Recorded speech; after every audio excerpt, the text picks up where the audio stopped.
Awesome. Good evening, everyone. Thanks for coming.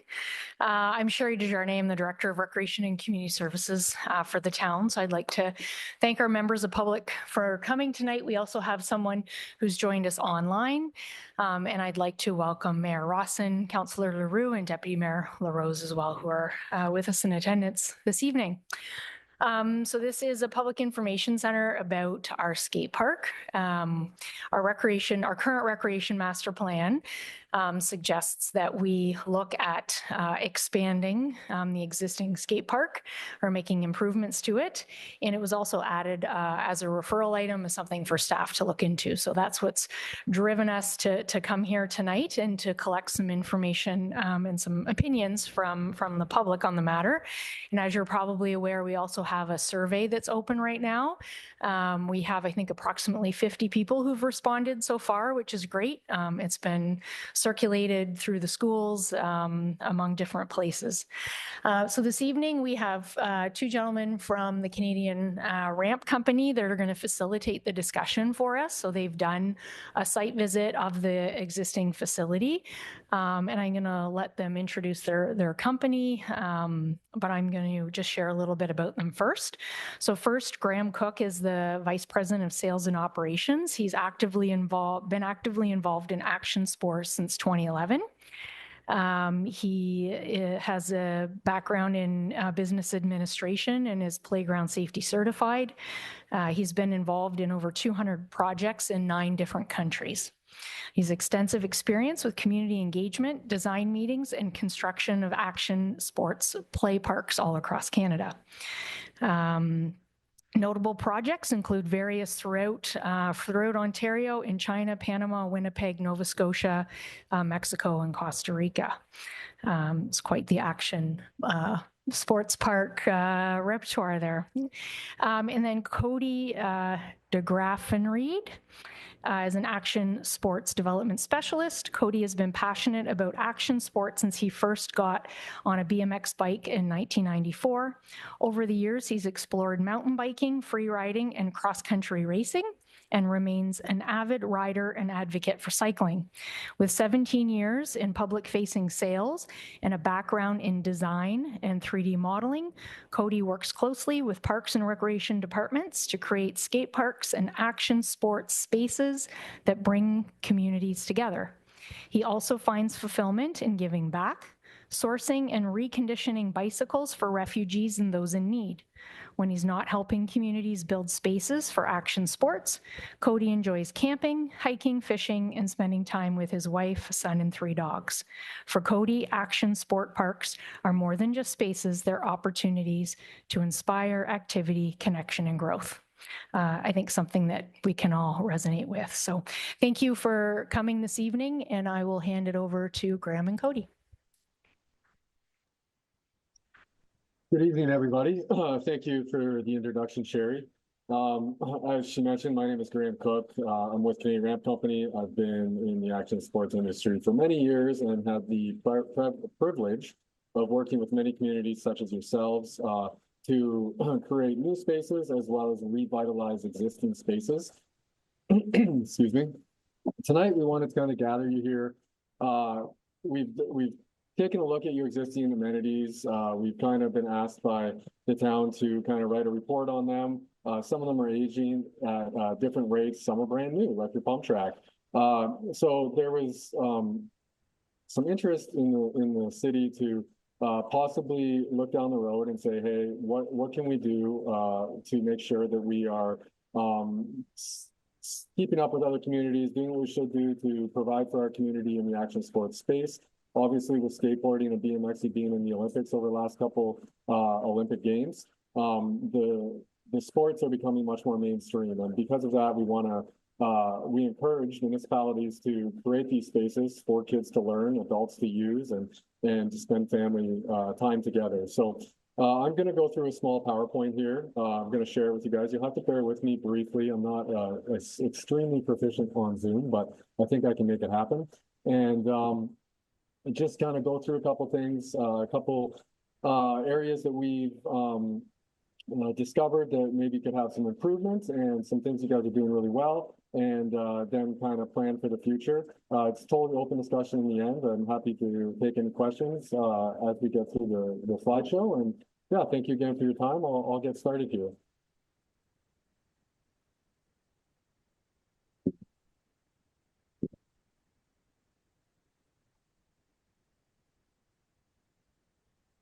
So to start off first, some of the existing action sports facilities that you have there in Penetanguishene, a fairly new pump track that was done, I believe, within the last 3 to 5 years. Looks really good.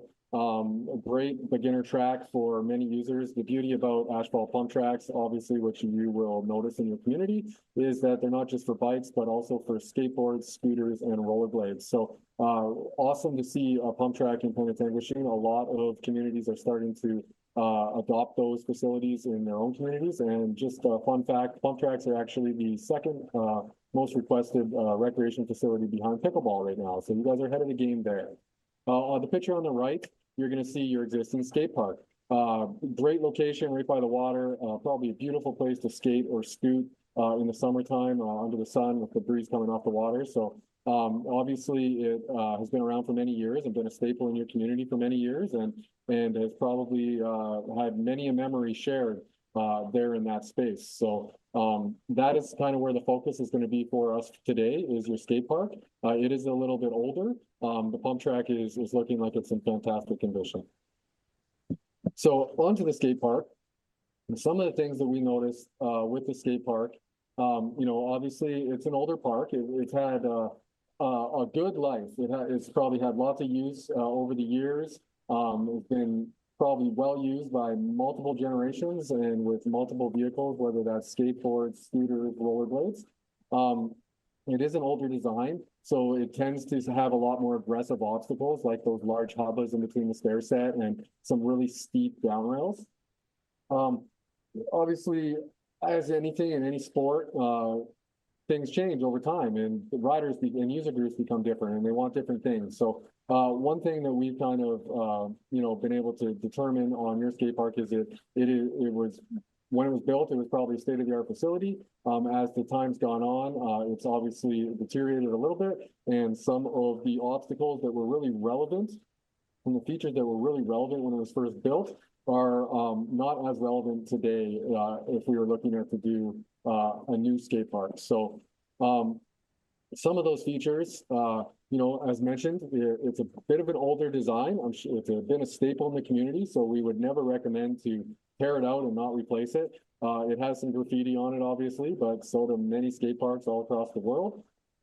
Designs have changed with time, as I mentioned. This one here is not as beginner friendly. I don't think that there's many 5, 6, 7-year-olds on skateboards that are probably making use of this space. And I'm sure in your community you've noticed that it's probably not as busy as, say, it was maybe a decade ago. It doesn't flow like a newer skate park. This has a very much north-south transition flowing, which is still good, but it doesn't quite have enough space for multiple users at multiple times. You are looking at more of kind of a street park here with a few quarter pipes, a few bank ramps, some rails, a ledge, some ledges, a stair set, obviously. You don't have any of that transition like a bowl or a half pipe, but still, all in all, still very usable. We didn't find any major deficiencies with the park, just that it's a little bit outdated in the design. And there wasn't a lot of room for progression. It seemed to be a very compact space. With older parks, you're going to get some cracking in the concrete, nothing that was determined as structural, and obviously with some water pooling. But as you can see, the day that we were there was a fairly wet day and it had been raining. All in all, the design is a decent design. As I said, I think that some of the obstacles are a little bit gnarly or a little bit steep or aggressive for maybe that progression, and probably more advanced riders would be able to use this park a little bit better than, say, some of the more intermediate and beginner riders. Location, as mentioned, great location right by the water. I want to be very clear. This is a very preliminary meeting.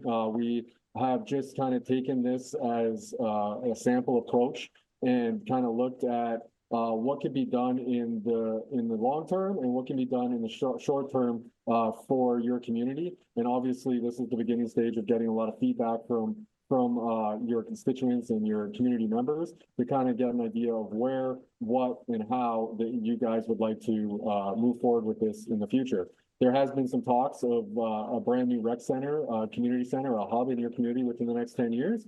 And obviously that would be an awesome location for an action sports facility, whether it's a brand new skate park, whether it's an additional pump track or bike park, splash pad, all of that becomes a community hub.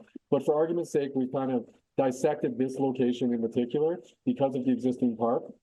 Because the second phase, the first option is to wait until your community center is kind of built and ready, maybe in the next decade, and then build a new facility, make use of the facility that you have right now. Or there's a bunch of hybrid options that we're kind of bouncing around and proposing to the municipality.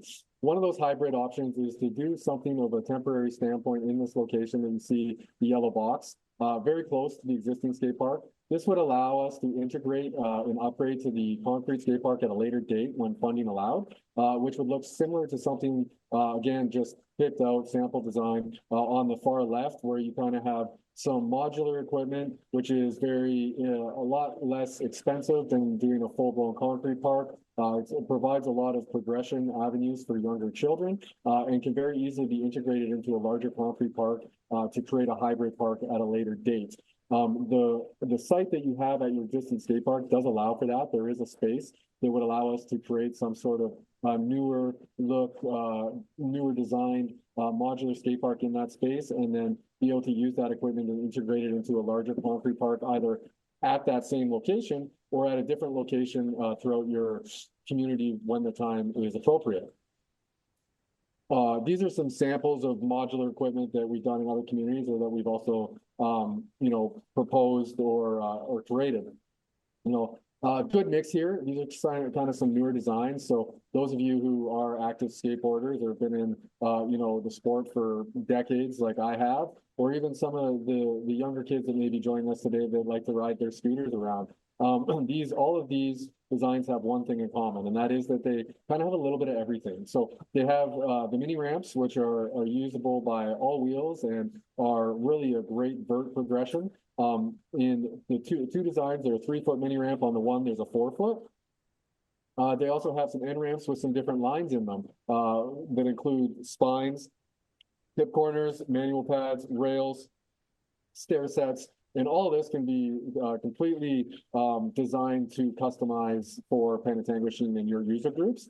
We just kind of pulled these out of the hat to show you what's possible. The beauty about this equipment, as mentioned before, is it is 100% modular. So we would very easily be able to add on to it in the future, relocate it in the future, as well as change it around if wanted. It also comes with a 20-year warranty on it, and many communities have made use of this type of equipment all over North America and have had a lot of success with it.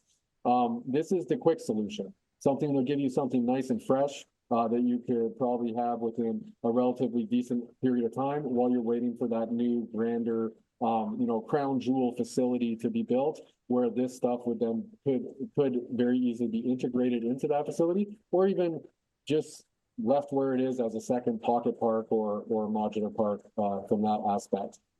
It's powder coated, so it isn't super slick. A lot of steel ramps can be slick. These particular ramps have a max grip TGIF powder coating on it, which allows for a little bit extra grip, especially on those small, hard skateboard wheels. So just some food for thought on that. Then obviously we'd be looking at down the line, either incorporating into this existing park at the location proposed, or moving everything again to the new location, but kind of phase 2, which would be your concrete upgrade. This would be very extensive community engagement design service to be able to configure and design a skate park that is custom for Penetanguishene and meets all your user group's needs. It's very important that we have ability for progression in these parks. We want the same 20-year-old girl who's been skateboarding for 10 years that is just over the top to be able to use the same park that maybe dad and mom can bring their 4 or 5-year-old that might just be starting on a Razor scooter or a skateboard, and everybody can kind of find something to do at the same park at the same time. It's very important that the flow works. It's very important that the obstacles work for today's user groups. Whether there's a half bowl or a full bowl, there's a good mix of transition. Whether there's hubble edges or down rails, there's a good mix of street. And a lot of that would be done in the engagement process. But these are just two random concepts that would kind of meet nicely with another modular park or stand alone on themselves. We also have gotten away from, just to touch base on that, you've seen a lot of color. We've gotten away from those just really gray concrete jungle parks. We like to add a lot of color and some designs into the skate parks nowadays, and that does actually help stop with the graffiti that you'll find on quite a few parks. I'm sure your park as well as other ones that are in neighboring communities. These are two examples of a hybrid option. So this kind of gives you a visual of what can be done over the course of time that still doesn't rob you of any particular type of build method. So you can still have a really solid concrete skate park for those old school riders that just want that rough concrete, and you can still have those really smooth and basically the world is your oyster build methods of the above ground modular park, and that can all really blend together. And what will tend to happen in these kinds of parks is, the modular system will probably be more your beginner intermediate kind of park, and that concrete will be more your intermediate to advanced kind of features. And that's just kind of how these things are usually built out and designed. I really like the one on the right, just because it kind of really shows it's really comparable to what you guys have and that square footage and how that would even flow through that proposed site at your existing skate park. You see in both designs, as I said, a mix of verb. They both have the mini ramps in them. They both have stair sets as well as lots of rails, hubbles, quarter pipes, and bank ramps. So those are kind of just to give you a visual idea of what we're kind of proposing or what we think might really work for your community, so that you don't really have to wait that 8 to 10 years before you get an updated facility.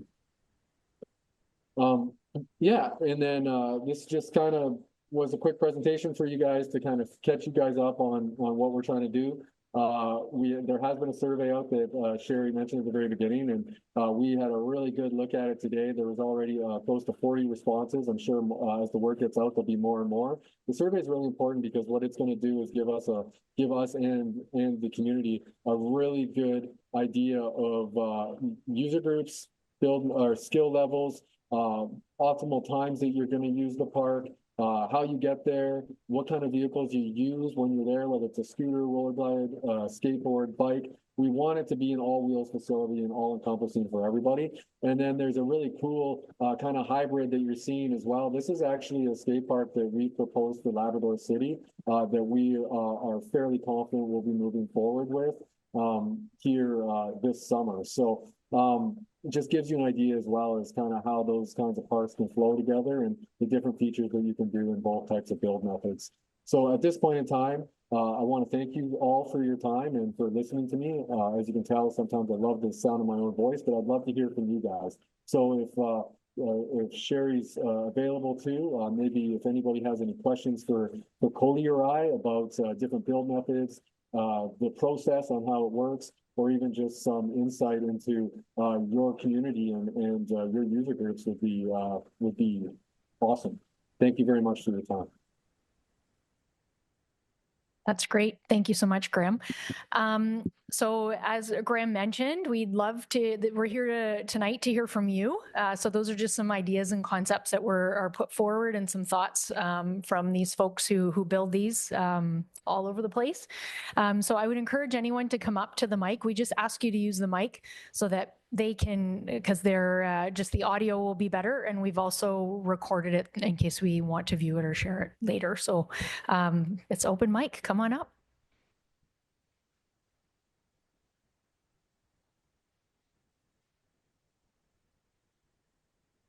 Hey guys, thanks for doing this. My name's Aaron Cronus. I've been skating for 35 years. I watched Wheels of Fire in 1986. I don't know. Oh, boy.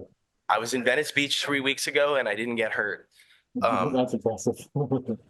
So I just want to say our concern as a skateboarder in the community who's going to be too old by the time the new thing is done is to not have a metal ramp sort of temporary facility. Like Midland already went through that disaster of having a ramp sort of set up like that, and then they had to go with the concrete design, probably because of the way the winters are here. We just want to see something with flow that everyone can ride with bikes, skateboards, and it shouldn't be like the current one was built by people who weren't skaters. So has to be something with flow and preferably not wooden, because if you went there right now, there's about 15 feet of snow. So whatever you can do to help us get this done quick without having a temporary phase would be the goal. Thank you. Yeah, thanks, Aaron. Well noted. Again, that'll be up to the municipality and obviously how the wheels of that work. The ideal approach would be to build you a brand new concrete facility, state-of-the-art facility. That is obviously the preferred surface for skaters, the preferred parks. That's what all the kids see usually on the YouTube videos, the big $1 million facilities. But I guess, like as you mentioned, you wouldn't want something temporary. So if you wouldn't want something to bridge the gap until the 10 years, if you're not able to do the full concrete build, is that what I understand?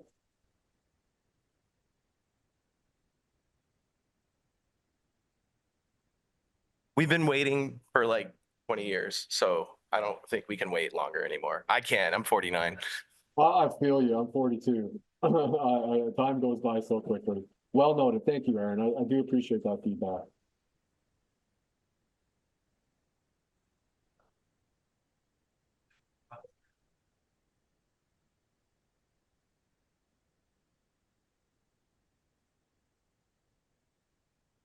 Hi, my name is Matt Levac. I've been skateboarding since summer '99.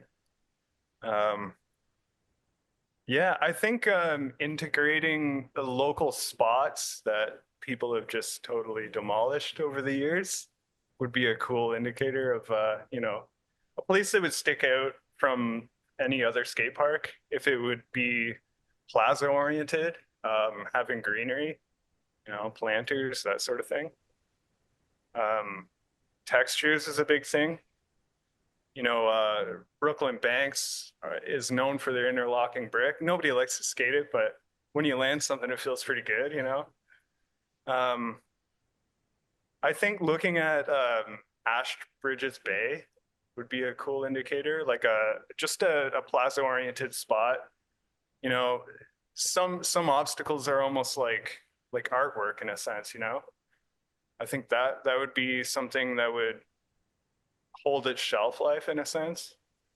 But yeah, considering local spots like in Toronto, a good point of reference would be Justin Behan on YouTube. If you ever looked at that guy, he just does the history of spots that have been around for 40 plus years.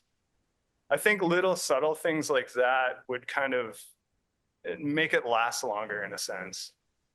But yeah, I'm all for plaza, and the older I get, the more transition I want to hit. So anything goes for me.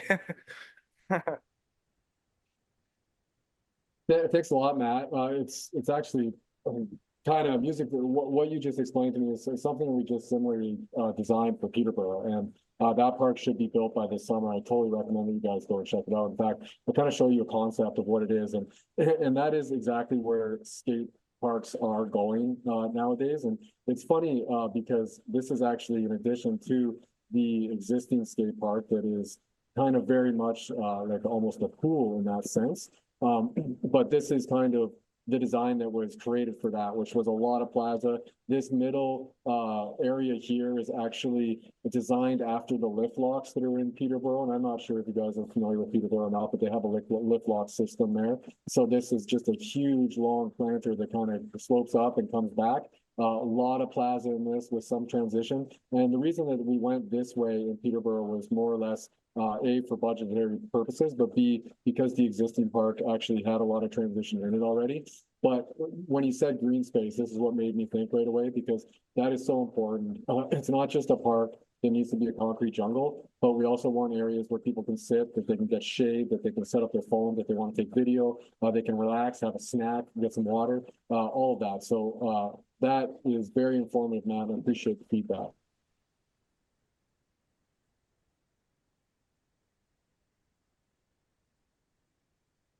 Like one thing I noticed that when you do the modular ones, there's lacks of bowls and corners and the availability to do that. And I really didn't until I moved to California. I never learned how to do corners. And I just want to mention that please keep in mind to put bowls, kind of like even the Midland place has, our skate park just over in Midland has a bowl, but they put very short decks around it. So it's almost impossible to ride into it and then ride out of it, which a lot of bikers want to do. And they can do it because they can land on the grass, but on skateboard, you can't.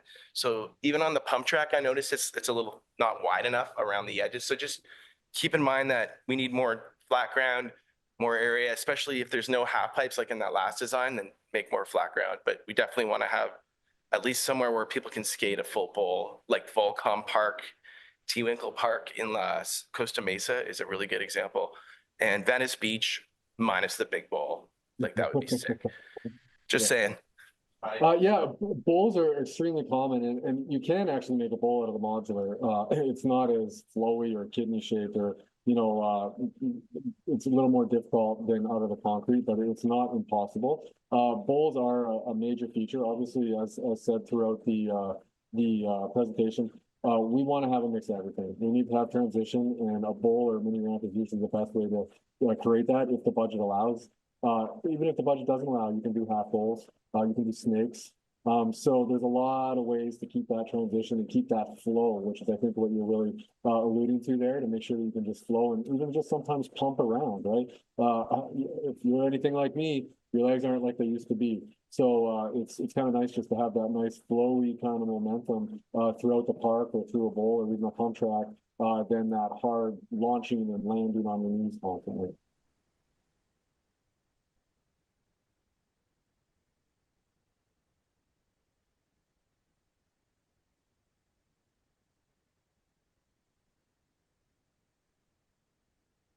Hi, my name's Sarah. I do not skate, but my husband does.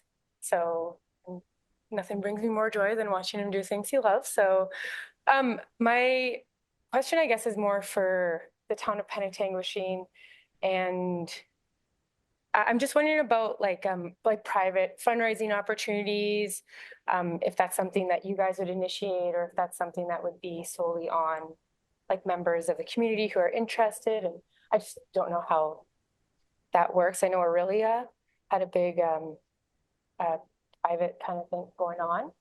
So I just didn't know how that. Great. Thank you for the question.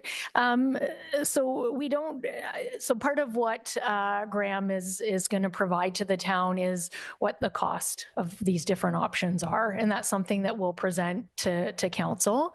The fundraising question is a good one. I mean, if we had infinite amounts of money, we would have had this built, years ago.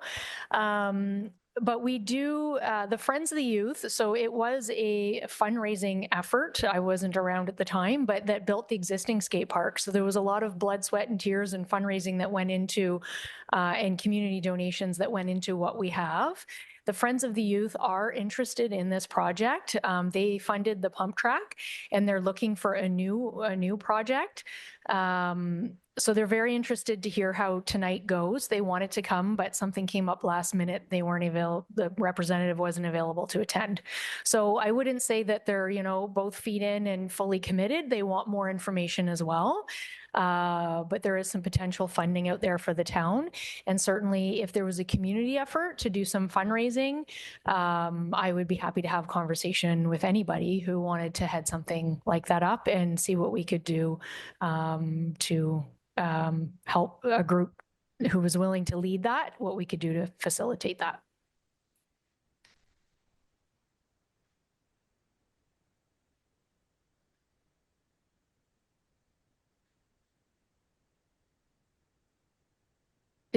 Was there any other questions or comments or anything from members of the public? No? There is a hand up on the Zoom call. Oh. Oh, Thank you. hi. Can you hear me okay? I can. What about the council chambers? Are you able to hear me? Yes, we can. Wonderful. So my name is Amy Lynn Sharp. I'm actually a public health nurse with the Simcoe Muskoka District Health Unit. and I work for our chronic disease prevention team. And I thought I would just take this opportunity to join the community and just encourage the conversation to continue. We know that our Canadian recommendations for youth 5 to 17 in terms of their 24-hour movement recommendations is to have 60 minutes a day of moderate to intense physical activity. And we know that many children are not currently reaching those recommendations. So from my perspective, just knowing that Penetanguishene is having this conversation, we're exploring this as an option. It's so encouraging because I think that this is a really great way to get kids moving, teens moving, adults moving, and having that community space as well. The other piece that's related to this as a benefit is that the other way we know is really important for kids to get that 60 minutes a day is to have them walking or wheeling to school. And so to have a place where they can practice their bicycle skills, their scooter skills, their skateboarding skills, somewhere safe, somewhere that they can be with their parents while they're practicing, then adds confidence for those children and confidence for the parents to allow them to go and be active on their way to school. So this is a really important conversation that we're having as a community. And it's just exciting to hear it.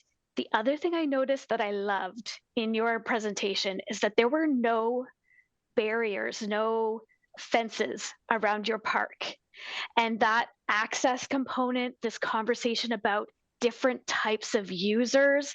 Anyway, I just want to commend the beginning of this conversation and say that, as a nurse in your community, I'm here if there's more conversation that we want to have around how this fits into active transportation, community access, and community building for healthy members of our community. So thanks for having this evening. Well said, Ingrid. Thank you.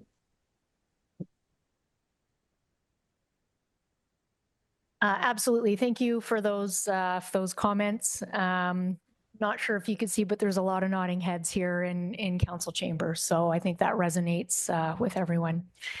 Any other last minute questions or comments before we wrap it up? Yeah. Absolutely.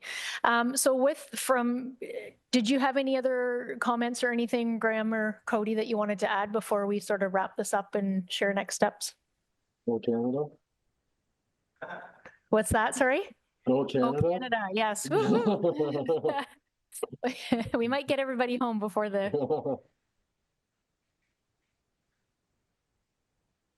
So that's a great question. We just had the question, what kind of lighting would be considered in this proposal? Yeah, so during the design phase, we definitely have done this for many communities and created a lighting plan. Traditionally, the skate parks will be open from dusk till dawn. Kids will use it past dusk, obviously. Dawn till dusk. Sorry, long day. Kids will be out there and they'll use it as much as they can. I've seen kids pull up vehicles, shine headlights, do whatever. Obviously not safe. So if you're planning on having it kind of on and kids are going to be using the summer until, that 11:30 at night, first of all, we got to think and make sure that's away from houses and that it's in a park where that can facilitate that. But we will definitely create a lighting plan. Now, lighting a skate park or a pump track or any facility really can be very expensive. So one thing we do want to be mindful of is, depending on the size, it could cost, $300,000 to $400,000 just to light it. So if your budget is only $500,000, you don't want to spend 80% of it on lighting. So that's something that we definitely take into consideration. But in all designs, if asked, we can definitely strategically come up with a lighting plan that has the proper lumens, that has the proper infrastructure to support that, whether that's done in phase 1 or at a later phase. Great question.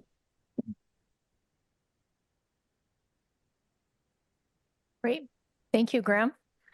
So I really appreciated this evening, hearing your questions, and getting a little bit of insight into the needs of some of our community members who this is their preferred way to stay active, which is fantastic. So back to the mayor's questions and just what you can anticipate for next steps. So we'll take this information.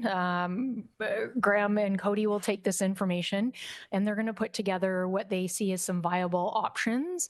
We'll also consider the survey results. So the survey is still open. When we close the meeting, Brittany's going to put the QR code up on the screen. If you haven't filled in the survey yet, please do so. So we'll take that information. We're going to bring a report to council. We're hopeful that that is going to committee of the whole on March 12th. So Graham and Cody will present the results to council, what the options are, and then I will have a staff report that will accompany it that committee of the whole will make a decision. So committee of the whole and council is sort of a two-step process. So it's discussed first with committee of the whole, and then a month later it's ratified by council. So it's the same group of people, your elected officials, but it just gives them time to consider the discussion and their decision before they put their final stamp of approval on it. All right. Thank you again, everyone, for coming out. It's great. Thank you, gentlemen. Thank you. Enjoy your evening, and let's go Canada. Have a great night.